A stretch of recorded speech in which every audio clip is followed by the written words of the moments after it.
반갑습니다. 성도 여러분, 하나님의 은혜가 오늘도 여러분 가정에 풍성하게 넘치시기를 주의 이름으로 축복합니다. 자, 오늘은 사사기 8장 1절에서 21절 말씀 함께 살펴보겠습니다. 에브라임 사람들이 기드온에게 이르되 내가 미디안과 싸우러 갈 때에 우리를 부르지 아니하였으니 우리를 이같이 대접함은 어찌 됨이냐 하고 그와 크게 다투는지라. 기드온이 그들에게 이르되 내가 이제 행한 일이 너희가 한 것에 비교되겠느냐. 에브라임의 끈물 포도가 아비에셀의 만물 포도보다 낫지 아니하냐. 하나님이 미디안의 방백 오렙과 스앱을 너희 손에 넘겨주셨으니 내가 한 일이 어찌 능히 너희가 한 것에 비교되겠느냐 하니라. 기드온이 이 말을 하매 그때에 그들의 노여움이 풀리니라. 기드온과 그와 함께 한 자 300명이 요단강에 이르러 건너고 비록 피곤하나 추격하며 그가 숫곳 사람들에게 이르되 나를 따르는 백성이 피곤하니 청하건대 그들에게 떡덩이를 주라. 나는 미디안의 왕들인 세바와 살문나의 뒤를 추격하고 있노라 하니 숫곳의 방백들이 이르되 세바와 살문나의 손이 지금 네 손 안에 있다는 거냐. 어찌 우리가 네 군대에게 떡을 주겠느냐 하는지라. 기드온이 이르되 그러면 여호와께서 세바와 살문나를 내 손에 넘겨주신 후에 내가 들가시와 찔레로 너희 살을 찢으리라 하고 거기서 분우엘로 올라가서 그들에게도 그같이 구한즉 분우엘 사람들의 대답도 숫곳 사람들의 대답과 같은지라. 기드온이 또 분우엘 사람들에게 말하여 이르되 내가 평안히 돌아올 때에 이 망대를 헐리라 하니라. 이때 세바와 살문나가 갈골에 있는데 동방 사람의 모든 군대 중에 칼든 자 12만 명이 죽었고 그 남은 15,000명 가량은 그들을 따라와서 거기에 있더라. 적군이 안심하고 있는 중에 기드온이 노바와 욕부와 동쪽 장막에 거주하는 자의 길로 올라가서 그 적진을 치니 세바와 살문나가 도망하는지라. 기드온이 그들의 뒤를 추격하여 미디안의 두 왕 세바와 살문나를 사로잡고 그 온 진영을 격파하니라. 요아스의 아들 기드온이 헤레스비탈 전장에서 돌아오다가 숫곳 사람 중 한 소년을 잡아 그를 신문하매 그가 숫곳의 방백들과 장로들 77명을 그에게 적어준지라. 기드온이 숫곳 사람들에게 이르러 말하되 너희가 전에 나를 희롱하여 이르기를 세바와 살문나의 손이 지금 내 손 안에 있다는 거냐. 어찌 우리가 네 피곤한 사람들에게 떡을 주겠느냐 한 그 세바와 살문나를 보라 하고 그 성읍의 장로들을 붙잡아 들가시와 찔레로 숫곳 사람들을 징벌하고 분우엘 망대를 헐며 그 성읍 사람들을 죽이니라. 이에 그가 세바와 살문나에게 말하되 너희가 다볼에서 죽인 자들은 어떠한 사람들이더냐 하니 대답하되 그들이 너와 같아서 하나같이 왕자들의 모습과 같더라 하니라. 그가 이르되 그들은 내 형제들이며 내 어머니의 아들들이니라. 여호와께서 살아계심을 두고 맹세하노니 너희가 만일 그들을 살렸더라면 나도 너희를 죽이지 아니하였으리라 하고 그의 맏아들 여델에게 이르되 일어나 그들을 죽이라 하였으나 그 소년이 그의 칼을 빼지 못하였으니 이는 아직 어려서 두려워함이었더라. 자, 우리는 어제 기드온의 위대한 승리를 함께 살펴봤죠.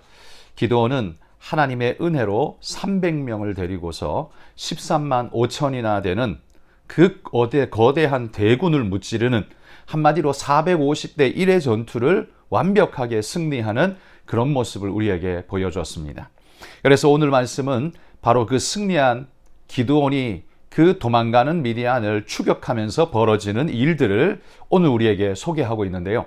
오늘 이 본문 속에는 안타깝게도 세 가지의 문제가 등장하고 있는 것을 보게 됩니다. 바로 그 세 부분, 우리도 승리의 현장 속에서 신앙의 승리의 길에서도 만날 수 있는 세 가지 문제가 우리를 도사리고 있다는 걸 기억하면서 오늘 이 말씀을 주의 깊게 한번 봤으면 좋겠습니다. 첫 번째는요, 기드온이 이 미디안을 추격해가는 승리의 자리에서 에브라임 지파가 갑자기 뜬금없이 등장합니다. 에브라임 지파가 어떤 지파냐 하면요, 북쪽 이스라엘 지역의 우두머리 지파였습니다. 여호수아가 속했던 지파였기도 했고요. 그러다 보니 이스라엘을 지도했던 지도급의 지파일 뿐만 아니라 강대한 세력으로는 강대하기가 리더급이었습니다. 그러다 보니까 이들은 늘 자신들이 이스라엘의 최고다라고 생각하면서 그렇게 교만한 마음을 가지고 있었던 존재들이었습니다. 그 교만함이 오늘 여지없이 여과 없이 드러나는 모습을 봅니다. 이 기드온이 미디안을 추격할 때 에브라임이 갑자기 뜬금없이 등장해서 항의를 합니다. 뭐라고 항의하냐? 왜 우리를 안 불렀느냐? 저 미디안을 무찌를 때 우리로 하여금 그 은혜의 역사에 동참하게 하고 우리가 맛 좀 보여줄 수 있도록 그렇게 해야지 네가 날 무시하는 거냐? 이런 식의 도전이었죠. 그때의 기드온은 어찌 보면 굉장히 비굴해 보일 만큼 이들에게 비위를 맞추는 모습을 보게 됩니다. 그러니까 에브라임이 당신들이 얼마나 대단하냐, 당신들의 높음은 누구나 다 알고 있다, 우리가 당신을 무시하는 게 아니라 당신은 위대한 지파이다 라고 아주 떠높아 떠받들어주는 모습을 보게 되죠.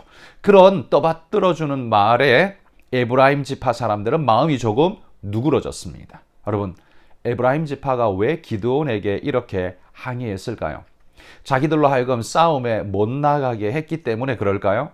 아닙니다. 기드온이 갑자기 어디선가 등장한 이 기드온이 300명을 데리고서 13만 5천이라는 대군을 무찌르며 이스라엘의 일약 스타로 등장하는 걸 보면서 자기들에게 있던 주도권이 기드온에게로 빼앗길 것을 두려워하여서 자신의 기득권을 지키기 위해서 공박하고 있는 모습이 바로 오늘의 바로 이 모습입니다. 그러니까 기드온, 에브라임의 태도는 결단코 하나님의 뜻에 나도 순종하겠다, 그런 마음으로 지금 기드온에게 말하고 있는 게 아닙니다. 내 밥그릇을 네가 빼앗으려 하지 말라라는 듯한 그런 모습을 지금 보이는 거지요.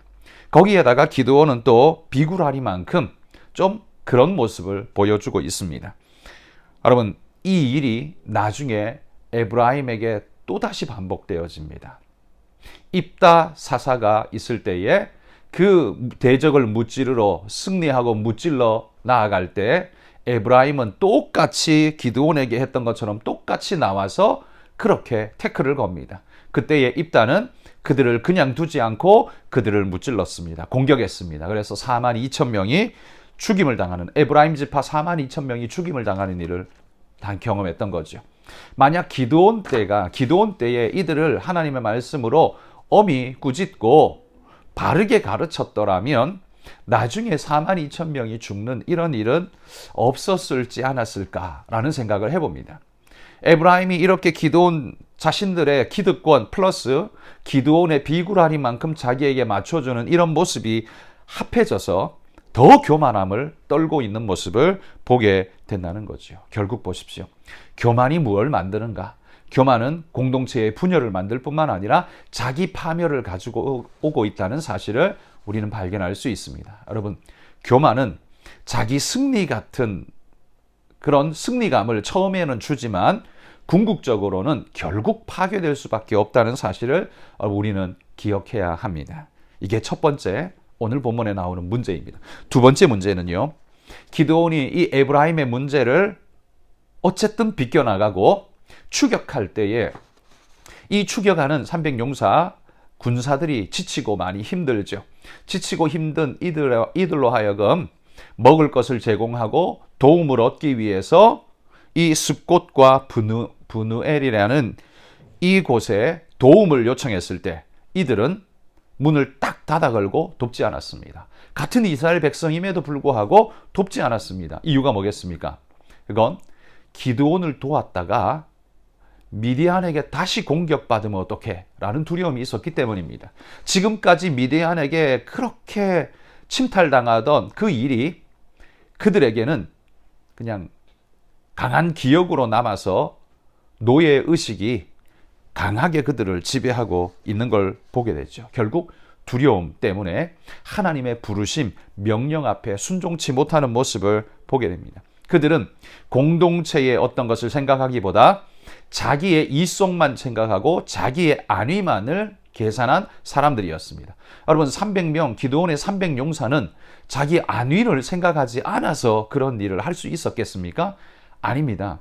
믿음으로 하나님의 부르심 앞에 달려나간 겁니다. 그런데 지금 여기 숫곳과 브누엘 사람들은 자신의 안전, 두려움과 자신의 안전에 취하여서 하나님의 이 사역에, 하나님의 부름에 거역하고 있는 모습을 보게 되죠.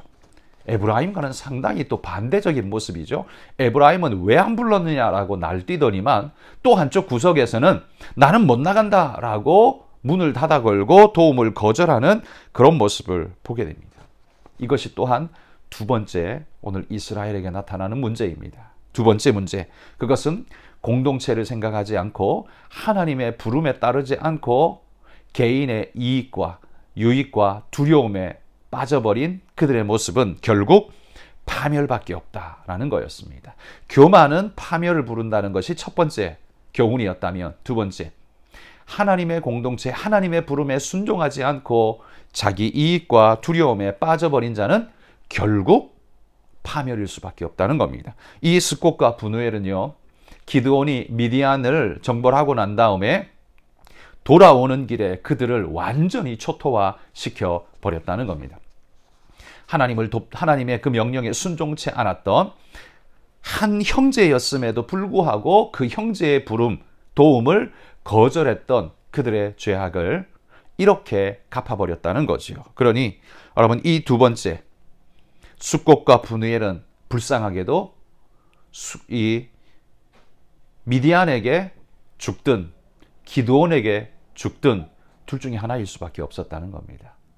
믿음으로 뛰어들었으면 승리의 개선 군사가 되었을 텐데 지금 그들은 그렇지 못하고 엉뚱한 방향에 떨어져 버렸다라는 사실, 우리가 꼭 기억해야 할 것입니다. 마지막 세 번째 생각해 볼 것은요, 이 숫곳과 브누엘이 잘못한 것은 명백합니다.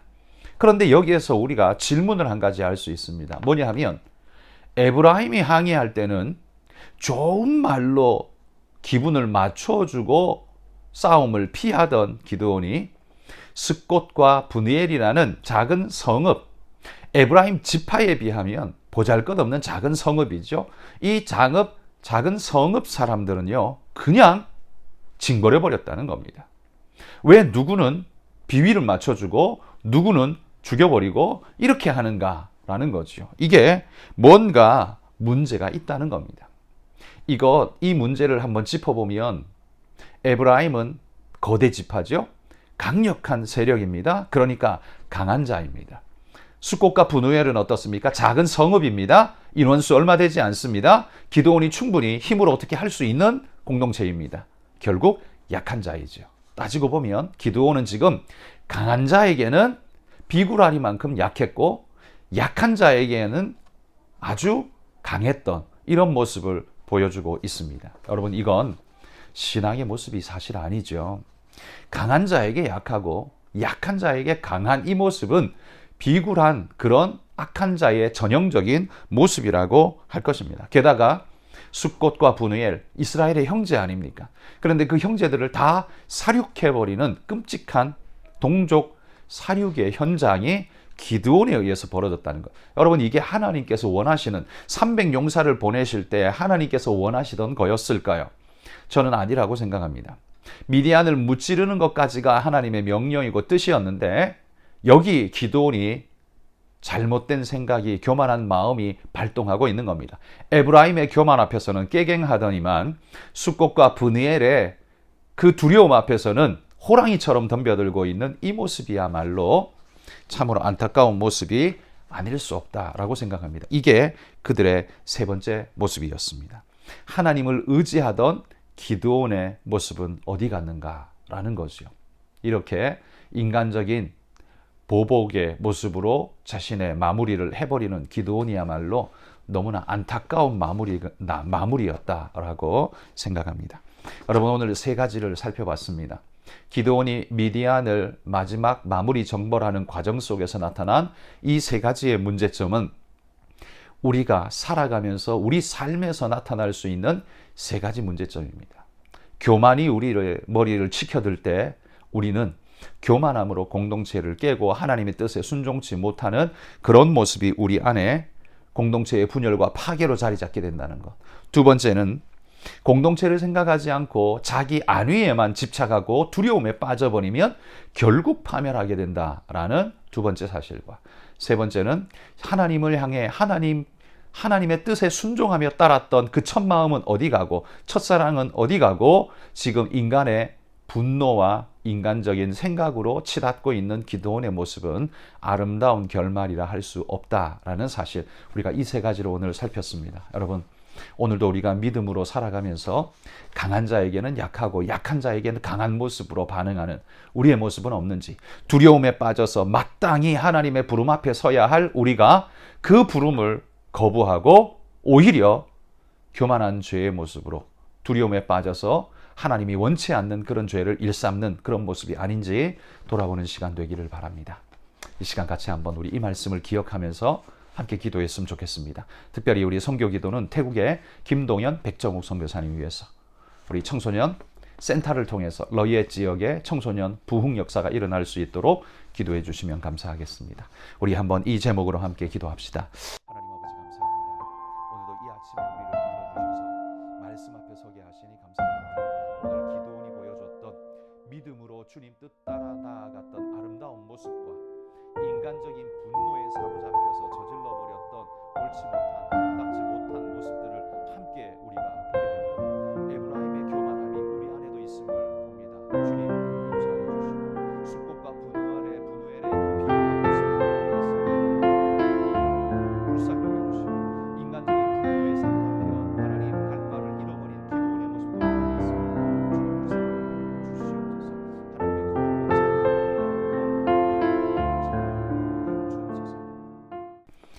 하나님, 오늘도 사사기의 말씀 속에 나타나는 이 세 가지의 죄악의 모습, 교만이 파멸을 부르는 것과 결국 두려움이 파멸을 부르는 것과 인간의 분노가 또한 파멸을 불러오는 이 세 가지의 죄악을 바라봅니다. 우리 안에도 이와 같은 죄가 넘실대고 있습니다. 하나님, 불쌍히 여겨주시고 우리가 진짜 신앙인이라면 바로 그러한 모든 순간에서 하나님을 기억하고 하나님이 원하시는 그 뜻을 향해 갈 수 있도록 우리의 삶을 다시 한번 되짚어가는 믿음의 일꾼들이 될 수 있도록 하나님 인도하여 주옵소서. 우리 성도들에게 은혜와 은총 더해 주시기를 소망하며 예수님 이름으로 기도합니다. 아멘.